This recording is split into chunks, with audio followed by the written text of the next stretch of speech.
Bismillahirrahmanirrahim. Assalamualaikum warahmatullahi wabarakatuh. Alhamdulillah. Wassalatu wassalamu ala rasulillah wa ala alihi wa sahbihi wa man wala wa ba'du. Faya ibadallah, usi nafsi wa iyyakum bitaqwallahi faqad fazal muttaqun. Fala tamutunna illa wa antum muslimun. Faqala ta'ala, ya ayyuhalladzina amanu taqullaha haqqa tuqatih wa la tamutunna illa wa antum muslimun. Saudara-saudariku, semoga hari ini kita diberikan kekuatan, kesehatan, dan ridha Allah Subhanahu wa Ta'ala dalam menjalani kehidupan, sehingga semua bukan hanya berjalan lancar, tapi juga diberkahi oleh Allah Subhanahu wa Ta'ala. Ciri aktivitas yang berkah itu muaranya manfaat. Lisan bertutur beraktivitas. Bagaimana lisan yang disukai oleh Allah? Maka kata-katanya melahirkan manfaat. Kata-katanya keluar baik. Kaki melangkah bila berkah, itu melangkah ke tempat yang baik. Demikian karya-karya pun. Anda boleh jadi desainer. Desainnya disukai Allah enggak? Jangan sampai mendesain sesuatu yang Allah enggak suka. Dunianya dapat, tapi bekal akhiratnya tereduksi di dalamnya. Demikian pekerjaan yang Anda lakukan. Kalau bisa, konsepnya kan sangat ideal. Quran surah kedua ayat 201. Wa minhum may yaqulu rabbana atina fid dunya hasanah wa fil akhirati hasanah. Jadi mengejar akhirat itu konsepnya bukan meninggalkan dunia. Justru mengkreasikan dunia sehingga dia punya value akhirat. Kalau berniaga, silahkan sukses-suksesnya, sekaya-kayanya. Dan konversikan kekayaan itu untuk mencari bekal yang Allah sukai. Wujudnya bisa macam-macam. Dengan kedudukan setinggi-tingginya. Sehingga bisa membuat kebijakan-kebijakan yang Allah senangi. Dengan ilmu seluas-luasnya. Sehingga banyak manfaat yang kita niatkan sebagai ibadah karena Allah. Dan tenaga sebaik-baiknya. Mungkin ada yang di suara, mungkin ada yang di tangan, di kaki. Bilal kan cari surganya dengan suaranya. Dengan adzan, bukan dengan harta. Bilal ditawari jadi hakim agung sepeninggal Nabi. Setaraf ketua MA gitu ya. Itu ditolak oleh beliau dengan halus. Karena beliau passionnya memang menggunakan suara. Bukan menggunakan yang lainnya. Baik. Saya minta maaf dalam dua hal. Yang pertama, saya agak pilek hari ini. Karena memang beberapa kegiatan kemarin agak padat. Yang kedua, kita akan agak sedikit cepat karena kami ada agenda safar hari ini. Karena itu kita agak berbeda, mungkin agak lebih cepat dan supaya waktunya lebih efektif. Seperti yang pernah kita sepakati bersama di bulan yang lalu, bahwa kajian kita akan terfokus pada pembahasan seputar sholat. Saya sudah buatkan kurikulumnya untuk sepanjang kajian ke depan. Sehingga tahu apa yang mau dibahas, materinya sampai dengan waktunya. Mungkin nanti saya akan koordinasi dengan Mas Dimas atau dari musyawarah, kirimkan email. Saya nanti kirimkan baik dari materi pokoknya, schedule-nya apa yang mau dibahas di pekan keberapa, sampai dengan mungkin dasar PowerPoint-nya. Ada saya buatkan beberapa jadi PowerPoint. Baik, teman-teman sekalian, kenapa bahasan sholat menjadi penting? Ya, ini dulu. Dan menjadi bagian yang paling mendapatkan perhatian tinggi dalam Islam, baik di Al-Quran ataupun di hadis-hadis Nabi Sallallahu Alaihi Wasallam. Semua Nabi itu menerima wahyunya di bumi. Rata-rata semua di bumi. Musa yang viral di Bukit Tur Sina, kan? Kemudian Isa alaihissalam di dekat pohon tin zaitun wilayah Palestina. Demikian Nabi Daud dan seterusnya. Tapi untuk mendapatkan satu ibadah berupa salat khusus bagi Nabi Muhammad sallallahu alaihi wasallam, tempatnya spesial. Inda sidratil muntaha, indaha jannatul ma'wa. Nerimanya langsung di dekat surga di sidratil muntaha. Itu kan oleh-oleh yang Isra Mi'raj itu kan, mendapatkan salat. Kalau Anda mau lacak referensinya, bisa ditemukan di hadis Muslim tentang peristiwa ini, yang akhirnya mendapatkan salat. Subtopik yang nomor 1, kitab pertama, Kitabul Iman. Nomor 1, subtopiknya nomor 74, Babul Isra di Rasulullah sallallahu alaihi wasallam ila samawati wa fadlis salat.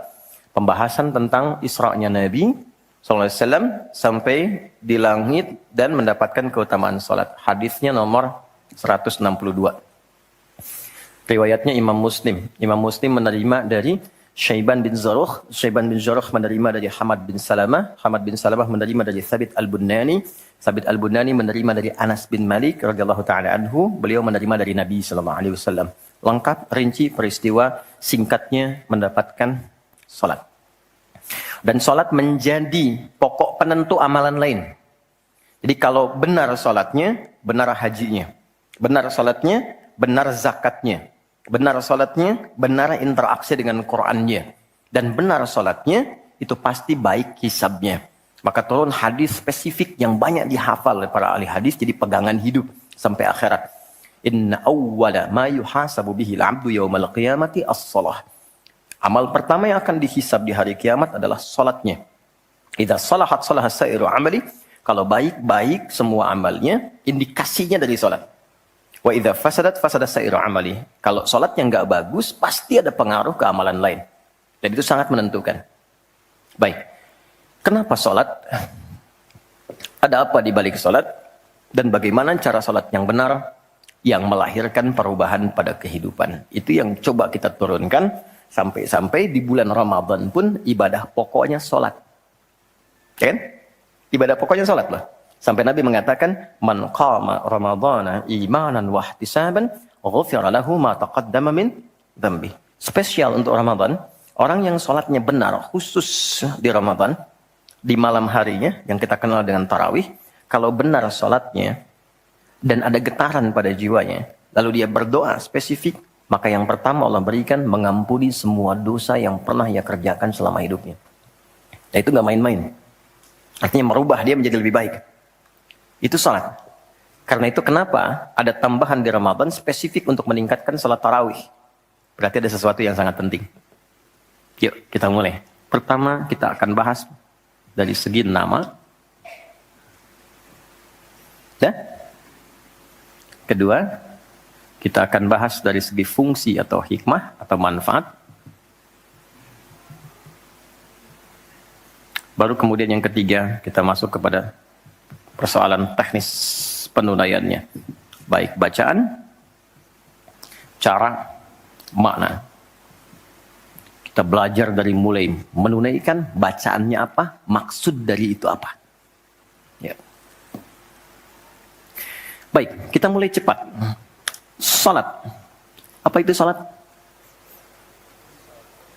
Doa. Apalagi? Kenapa doa disebut salat? Kenapa nggak disebut doa aja? Apa itu salat? Doa. Apa itu doa? Salat. Oke, yuk kita urutkan dari segi katanya dulu. As-salah, kurang lebih begini. Nanti ada versinya, ada yang pakai waw, itu ujungnya nanti kembali ke alif. Ini ya. Teman-teman, salat itu seakar dengan kata silah. Silatun. Seakar verbnya, kata kerjanya dengan kata wassala. Usul. Silah dalam bahasa Arab artinya sesuatu yang terhubung kuat. Sehingga dengan erat dan kuatnya ini sulit dilepaskan. Pernah dengar silaturahmi? Ya kan? Kenapa disebut dengan silaturahmi? Karena ada hubungan perhatian kasih yang dalam, sehingga dimanapun dia masih tersambung untuk memperhatikan. Jadi silaturahmi itu bukan begini, bukan Anda kumpul, menyapa di teman yang hadir. Itu bukan silaturahim. Anda menyapa orangnya ada, wajar, orangnya masih ada. Tapi ketika Anda pulang, Anda mendoakan dan support pada kebaikan, itulah silah namanya. Nah, hubungan yang melatih kita supaya terus terhubung dengan Allah, sehingga tak terpisahkan pengawasan Allah kepada kita, perlindungan Allah kepada kita, pemberian Allah kepada kita di setiap waktu dan tempat dimanapun, itu dinamakan dengan salat namanya. Karena itu, ciri keberhasilan orang yang salat, yang pertama kali dapatkan adanya konektivitas dengan Allah. Sampai dia koneksinya ke Allah. Karena itu disebut wusul. Kenapa secara fikih dinamakan dengan doa? Karena saat berdoa kan terkoneksi dengan Allah. Ya kan? Nah, doa yang terkoneksi secara formal kepada Allah itu disebut dengan sholat. Quran surah keempat, dalilnya An-Nisa ayat 103. Quran surah 4 ayat 103. Paling kanan agak sedikit ke atas tuh di mushaf standar. Fa'idha qadaytumus sholata. Maka jika Anda telah tuntas mengerjakan sholat, fadhkurullaha. Maka cirinya, dia akan cepat terkoneksi kepada Allah. Itu pengertian hikmahnya. Kalau pengertian fikihnya, habis sholat cepat zikir. Zikir itu artinya terkoneksi, nyambung. Kenapa setelah sholat ada zikir lagi yang menyambungkan? Karena ada orang yang sejak saat sholat belum nyambung dengan Allah. Itulah sebabnya nanti kita akan belajar. Masih merasakan nggak? Pernah nggak begini? Sebelum sholat mau fokus nih, tapi begitu takbir, Allahu Akbar. Yang akbar di lisan Allah, tapi yang akbar di pikiran, project. Ya, status belum diupdate. Nyimpan sendal di mana, jemuran belum diangkat, ya kan? Ya, pernah nggak suasana itu hadir? Nah kan, nanti kita akan belajar.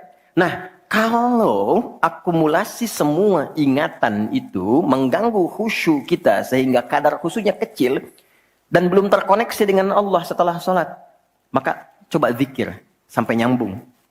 Idealnya ketika sholat selesai, itu punya konektivitas dengan Allah nyambung. Ingat Allah. Qiyaman. Baru dia berdiri jalan sudah ingat Allah. Makanya kalau ada orang keluar dari masjid dan dia nyambung dengan Allah, itu mustahil tertukar sendal. Oke? Karena saat dia pakai, dia merasa diawasi Allah. Ya Allah salah, bukan punya saya. Yang saya yang itu rupanya dia pakai, padahal dia ke masjid nggak pakai sendal. Ini memang ada yang salah dengan sholatnya. Oke? Balik ke sini. Maka kalau dia berjalan jalannya baik, kalau dia duduk bekerjanya baik, gak mungkin maksiat, gak mungkin menyentuh yang salah karena saat dia menyentuh dia merasa dilihat Allah. Itu yang disebut dengan ihsan namanya. Di orang yang punya koneksi dengan Allahnya kuat, itu akan mudah menjalani kehidupan. Anda punya koneksi dengan teman-teman yang punya kedudukan tertentu, aksesnya mudah kan? Anda punya koneksi dengan Allah, apa yang sulit bagi Allah? Masalah dikecilin, bukan gak dapat masalah. Masalahnya sama, bagi orang lain besar, bagi si fulan kok ringan. Karena sebelum mendapatinya, akses dia ke Allah tinggi, Allah ringankan untuk diterima di hatinya. Dilapangkan hatinya sebelum menerima persoalannya. Jadi ketika menerima persoalan, dia tinggal senyum aja, selesai. Macet, yang lain gelisah. Alhamdulillah macet. Bisa hafalan dulu, bisa baca dulu, bisa mengerjakan yang lain dulu. Ini semua dibaca dengan nyaman karena konektivitas yang tinggi dengan Tuhan. Jadi ternyata ketika diminta menunaikan ibadah salat, ada hal yang sangat besar yang Allah ingin berikan kepada kita semua. Saya ingin tanya teman-teman, berapa waktu yang Allah mintakan kepada kita untuk menunaikan salat? Berapa? Tiap hari kita kerjakan. 5 kan? 5 kan? Nomor koneksi dengan Allah. Masih ingat nomornya? 24434 klik. Naik. 2 subuh, 4 duhur, 4 asar, 3 maghrib, 4 isya kan? Ayo bikin status. Ya kan? 5 waktu kan? 5 waktu kan? Kenapa 5 waktu? Salah satunya, karena di dalam Quran diisyaratkan orang yang benar salatnya, sesuai yang dengan yang diajarkan Nabi, sesuai yang diisyaratkan Quran, akan mendapatkan 5 kemuliaan dalam hidupnya yang tidak didapatkan oleh orang yang tidak sholat. 5 ini. Itu yang coba kita akan keluarkan. Itulah sebabnya kenapa sholat sangat ditekankan, kenapa sholat diwajibkan. Karena Allah mewajibkan kita mendapatkan semua kebahagiaan dan kesuksesan yang kita ingin raih dalam kehidupan. 5 ini. Yuk kita mulai. 1. Izinkan saya memulai dari sini supaya kita punya motivasi untuk menunaikan sholat. Jadi kalau nggak tahu yang 5 ini, cara pandangnya kepada sholat jadi beban. Baru aja sujud, dasar lagi. Baru maghrib, udah isya lagi. Ya kan? Nah, ayo isya. Tadi kan udah maghrib. Kan? Pernah merasakan itu? Karena cara pandangnya menilai sholat sebagai beban. Padahal ketika Allah wajibkan, itu cara mewajibkannya bukan sebagai beban. Sebagai motivasi yang mengantarkan pada keindahan. Satu, kita cepat. Quran, surah ke-20 di ayat yang ke-14. Tafsirnya Quran, surah 13, ayat 28. Satu paket. Kita pakai Quran hadis aja ya, biar nggak bisa didebat. Oke, Quran surah ke-20 ayat 14. Innani anallahu la ilaha illa ana fa'budni wa aqimis salata lidzikri. Sayalah Allah, kata Allah. La ilaha illa ana. Nggak ada Tuhan yang layak dipertuhankan kecuali saya. Ini kalau kita belajar ngaji tentang tauhid, ya, belajar mengaji tentang dasar keyakinan, akidah. Ini ayat yang paling real, yang paling mudah dipahami, yang paling kuat pengakuannya. Saya coba mengumpulkan koleksi beberapa kitab-kitab yang disucikan. Saya kumpulkan, nggak ada satupun kecuali di Quran yang tegas mengatakan, Tuhannya langsung mengatakan, tidak mewakili perwakilan. Sayalah Allah, satu-satunya yang dipertuhankan, sembah saya. Coba di Quran. Kita simpan ini dalam bab tauhid, sekarang kita teruskan. Bagaimana cara menyembahmu ya Allah? Fa'budni wa aqimis sholata lidzikri. Tunaikan sholat. Ya, sebagai pembuktian penyembahan kepadaku. Lidzikri. Untuk mengoneksikan dirimu denganku. Satu, sholat adalah pembuktian sebagai hamba. Pembuktian iman. Pelan-pelan. Yang pertama, teman-teman sekalian, ketika Allah menerangkan fungsi sholat yang pertama untuk membangun konektivitas yang kuat dengan Allah, itu ternyata dasarnya bukan materi, bukan kedudukan, tapi penghambaan. Supaya engkau membuktikan diri engkau itu hambaku, sembahku, lewat sholat. Jadi kalau ada orang yang mengatakan, Tuhanmu siapa? Allah, tapi dia nggak mau sholat, itu kata Nabi, belum sempurna kebertuhanannya kepada Allah. Ya, al-farqu bainal mu'min wal kafir, tarku sholat, kata Nabi. Perbedaan orang yang mengaku beriman dengan yang belum beriman, dilihat dari sholatnya. Jadi kalau dia sudah menunaikan sholat, itu pembuktian keimanannya kepada Allah, kebertuhanannya. Jadi kalau ada orang mengaku muslim, dia belum menunaikan sholat, maka dipertanyakan keimanannya. Karena itulah kemudian kata sholat disebut juga di Al-Quran dengan kata iman. Buka Quran surah kedua, ayat 143. Lihat di pertengahan. Wa ma kana Allahu liyudhi'a imanakum. Jika ada hamba siapapun menunaikan sholat, aku nggak akan sia-siakan sholat yang dilakukan dengan imannya itu. Maksudnya apa? Akan dibalas, diberikan perhatian sesuai dengan kadar sholatnya. Disebut dengan iman. Dan yang paling dahsyat, ketika seseorang sholat menghamba, kan gerakannya ruku, sujud, menghamba kan? Maka naik statusnya dari sekedar manusia biasa menjadi abdun. Teman-teman, ini rahasia besarnya. Perintahnya, fa'budni, yang kita baca, iyyaka na'budu, asal katanya dari kata abada, orangnya abdun. Jamannya ibad. Dan tidak pernah disebutkan dalam Quran kata abdun kecuali untuk mengangkat derajat hamba di hadapan Allah. Contoh. Nabi Muhammad ketika peristiwa Isra dan Mi'raj dipanggilnya dengan nama apa? Quran surah 17 ayat 1. Subhanalladzi asra bi'abdihi. Tidak disebut nabi, tidak disebut rasul, tapi abdun. Nabi Sulaiman ketika diberikan kekuasaan besar, punya kedudukan yang hebat sampai menundukkan awan. Ya, sebelum Songgohan punya awan kinton, Nabi Sulaiman sudah punya duluan. Suzuki Yatanabe tahun 96 kan, bikin komiknya. Saya nggak terlalu baca itu atau tonton, tapi saya tahu. Itu awan ditundukkan, angin bolak-balik. Ketika mendapatkan kedudukan itu, sifat yang disebutkan abdun, bukan nabi, bukan rasul. Quran surah 38 ayat 30. Wa wahabna li Dawud Sulaiman ni'mal abdu.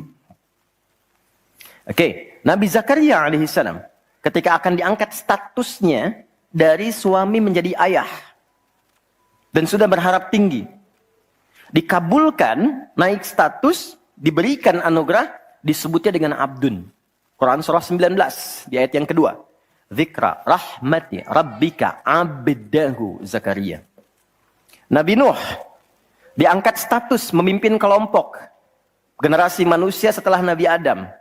Naik ke kapal, jadi pemimpin besar. Begitu diangkat, yang disebut statusnya abdun.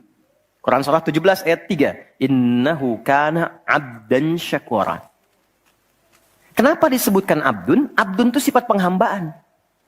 Semakin tinggi ibadahnya, semakin tinggi pendekatannya ke Allah, semakin diangkat.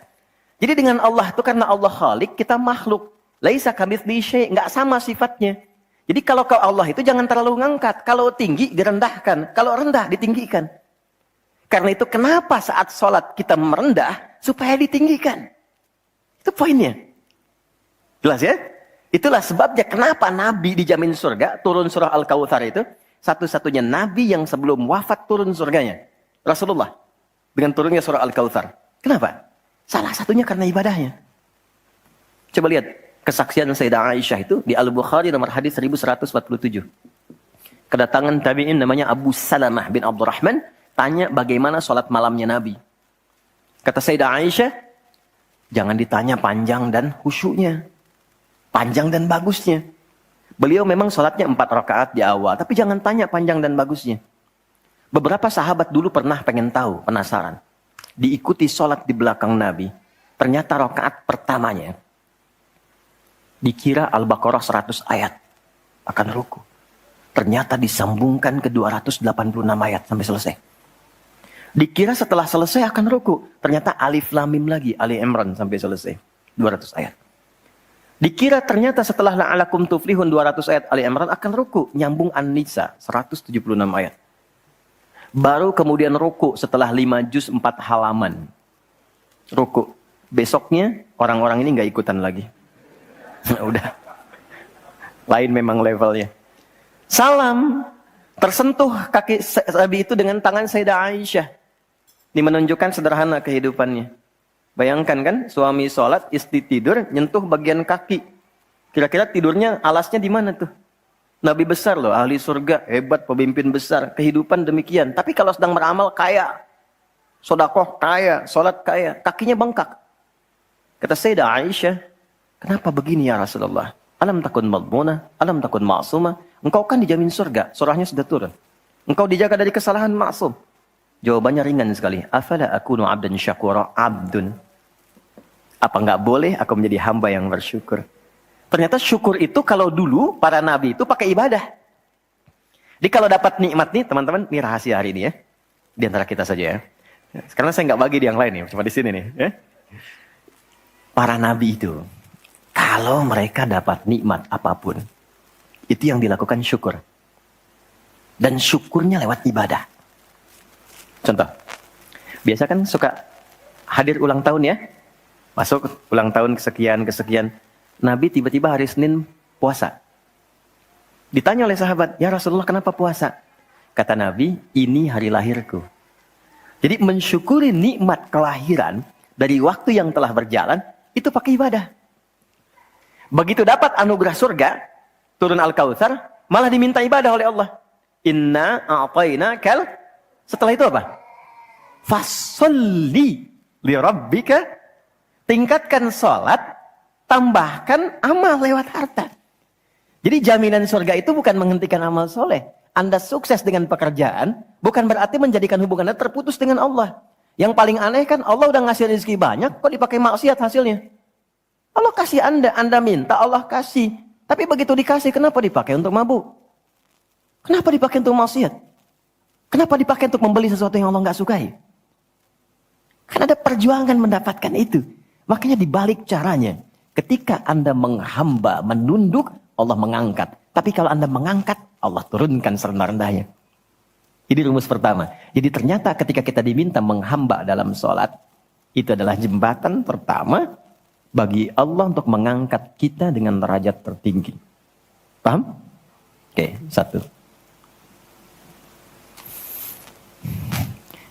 Jadi kalau ke anak-anak begini kalau tanya, "Mah, kenapa sih harus sholat?"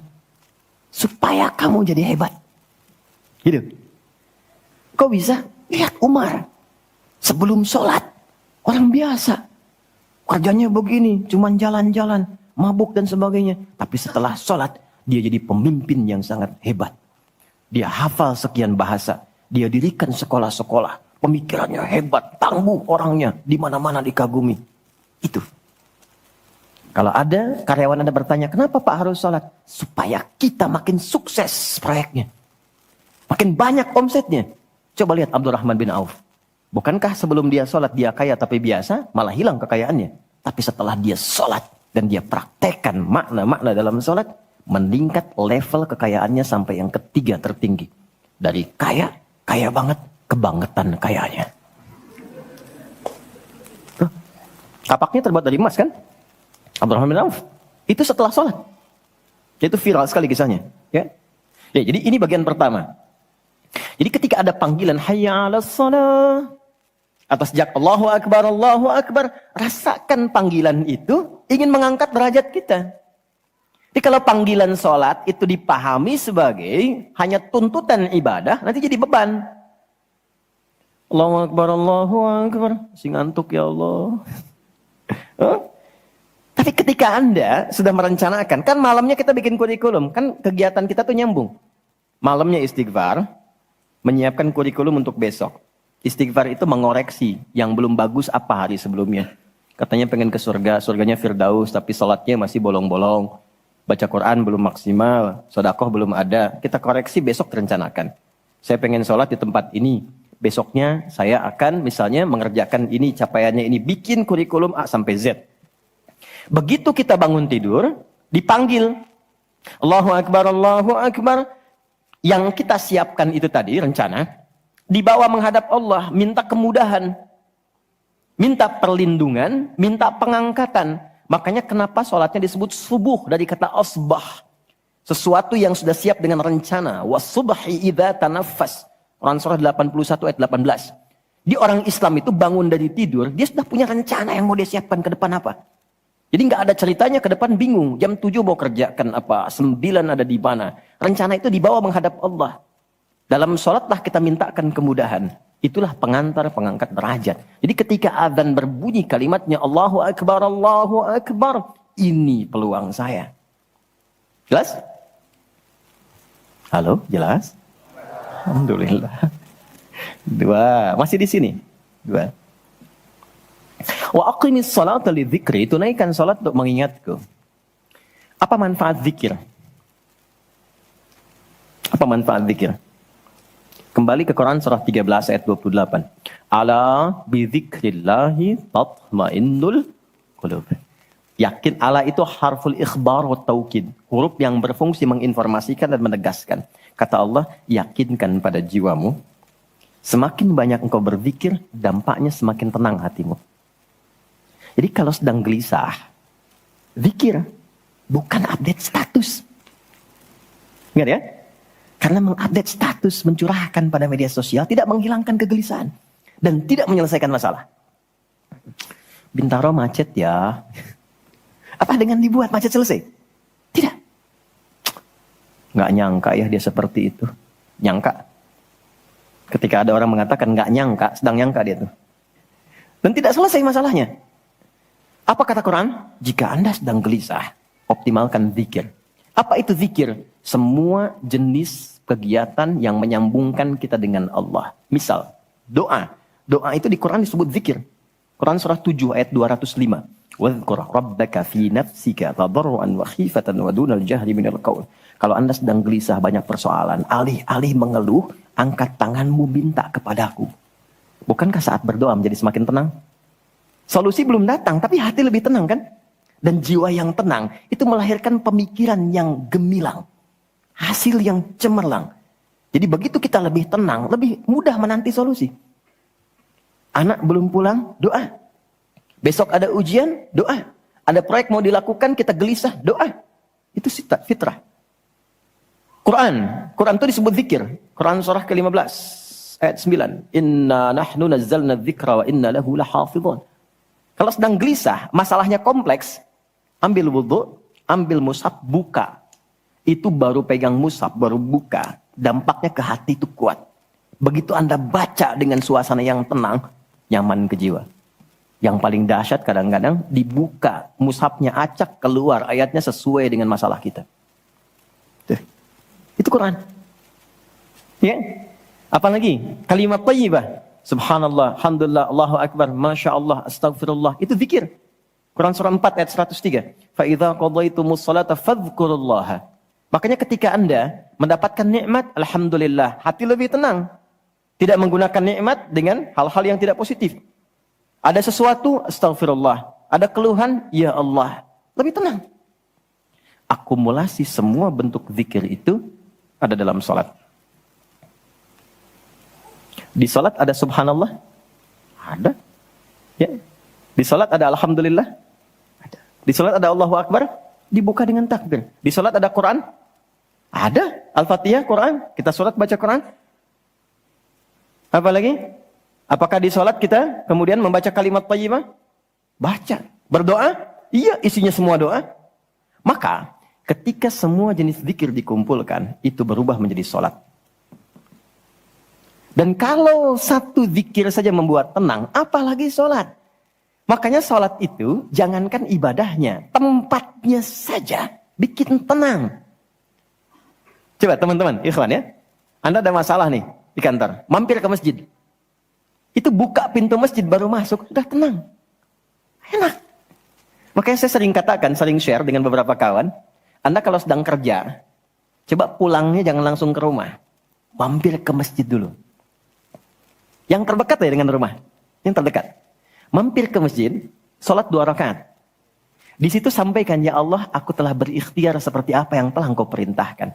Dan aku bertawakal akan rezeki yang telah Engkau tetapkan. Itu begitu Anda selesai berdoa pulang, yang dibawa ke rumah aura masjid bukan aura kantor. Dan istri anak-anak di rumah mendapatkan ketenangan yang sempurna. Jadi nerima antum itu nerima dalam keadaan yang penuh dengan ketenangan. Jadi ketika menyambut anak, ayah, papa, papi, buya, antumnya tuh udah enak nerimanya. Coba kalau nggak percaya, rasakan itu. Ke masjid tuh beda. Dibanding rumah sendiri, rumah Allah lebih tenang kan? Itu baru tempatnya. Dan puncaknya Ka'bah. Yang menjadi kiblat. Itu ada di Quran, surah kedua, ayat 125. Wa idh ja'alnal baita mathabatan linnasi wa amna. Dan pelajari, pahami, renungi. Ketika aku tetapkan dengan keagunganku, Ka'bah pusat ibadah yang menenangkan. Sebanyak apapun Anda punya kesulitan, depan Ka'bah itu ngalir air mata, tenang aja. Gitu. Pancarannya masjid. Ya. Masya Allah ya. Nah, amalannya sholat. Jadi ambil suasana itu, bawa ke dalam diri kita untuk menghasilkan apa yang kita harapkan. Yang kedua, intinya kalau sedang tidak tenang, gelisah, ada persoalan, atau bahkan ya, untuk menentukan satu urusan. Kalau Anda bingung, merasa ada saingan yang tidak sehat, merasa ada orang-orang yang mungkin mengganggu, lakukan sholat sebelum berangkat. Tahu Imam Al-Bukhari ya? Beliau menulis Sahih Al-Bukhari kan? Itu sebelum menulis setiap satu hadis, sholat 2 rakaat. Kalau tenang, baru dituliskan. Tidak tenang, beliau sholat kembali. Ditulis di Masjidil Haram, diselesaikan di Masjid Nabawi. Itulah sholat. Makanya semua nabi yang pernah bertugas di bumi, itu sholat. Dan kita yang paling sempurna caranya. Nabi Isa, Yesus, sholat. Quran surah 19, ayat 31. Sampai 33-nya. Wa ausani bis sholah. Allah mewasiatkan padaku untuk sholat. Nabi Zakaria, sholat. Quran surah ketiga, ayat 39. Fanadatul malaikatu wa huwa qa'imun yusalli fil mihrab. Salat. Nabi Ismail, kakek Nabi ke-29, bahkan meminta keluarganya disiplin salat. Quran surah 19, Maryam ayat 55. Wa kana ya'muru ahlahu bis shalah. Jadi kalau kita urutkan dari awal sampai ke Nabi Muhammad sallallahu alaihi wasallam, atau kita tarik mundur dari Nabi Muhammad ke Nabi Adam alaihissalam, tidak ada satupun nabi yang bertugas di bumi kecuali mereka salat. Muhammad SAW bin Abdullah bin Abdul Muttalib bin Hashim bin Abdul Manaf bin Qusay bin Murrah bin Kilab bin Ka'ab bin Ghalib bin Fihir bin Malik bin Nadar bin Kinana bin Khuzaimah bin Mudrika bin Ilyas bin Nizar bin Mudar bin Ma'ad bin Adnan bin Adi bin Adri bin Muqawwam bin Nahur bin Ya'rub bin Yasjub bin Ismail alaihissalam bin Nabit bin Ismail alaihissalam bin Ibrahim alaihissalam bin Adhar bin Nahur bin Abir bin Kinan bin Arfakhshad bin Sam bin Nuh alaihissalam bin Mihlail bin Matushala bin Kinan bin Anwas bin Tith bin Adam alaihissalam. Semua tersambung. Ayo ulangi. Semua sholat. Oke? 3. Quran surah 29 ayat 45. Salat bila dikerjakan dengan benar akan merubah pelakunya menjadi lebih baik. Secara singkatnya, salat mendidik kita menjadi pribadi yang baik.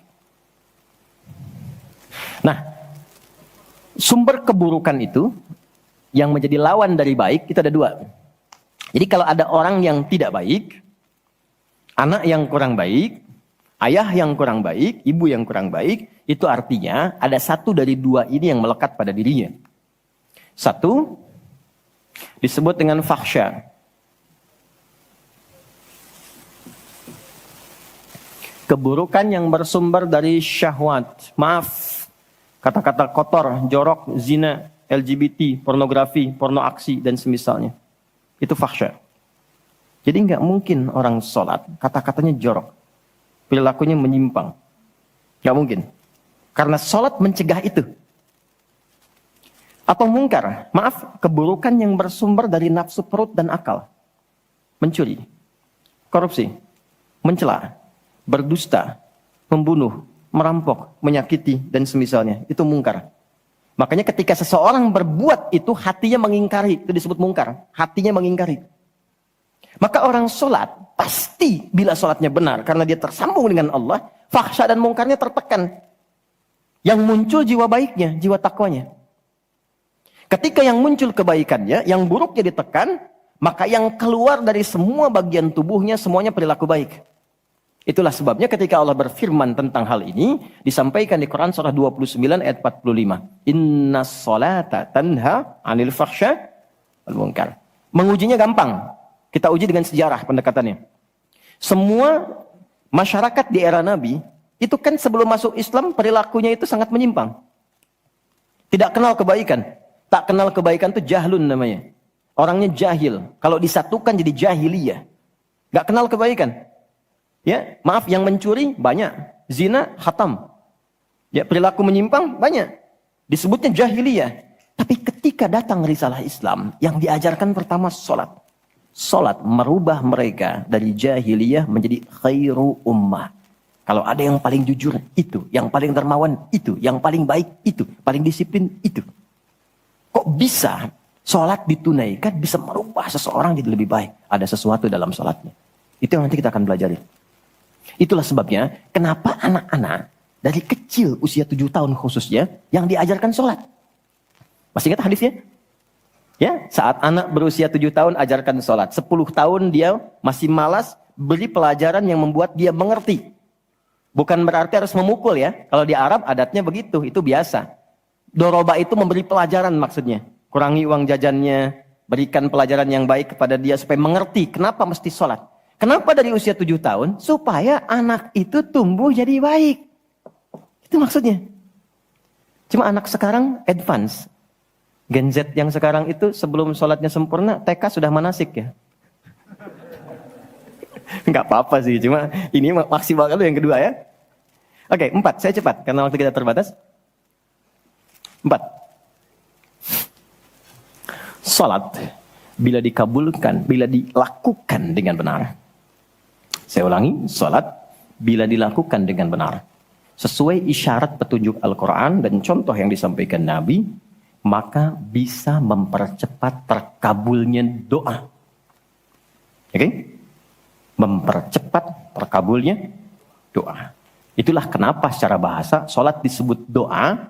Kalau benar mengoneksikan diri kita dengan Allah, sang pengabul doa, koneksinya cepat, sinyalnya kuat, itu nggak ada sekat, menggoncang arus, langsung dikabulkan. Dan nggak ada jeda. Demikian, subhanakallahumma wa bihamdika asyhadu an la ilaha illa anta astaghfiruka wa atubu ilaik. Wa akhiru da'wana alhamdulillahi rabbil alamin. Wa'fu minkum. Assalamualaikum warahmatullahi wabarakatuh.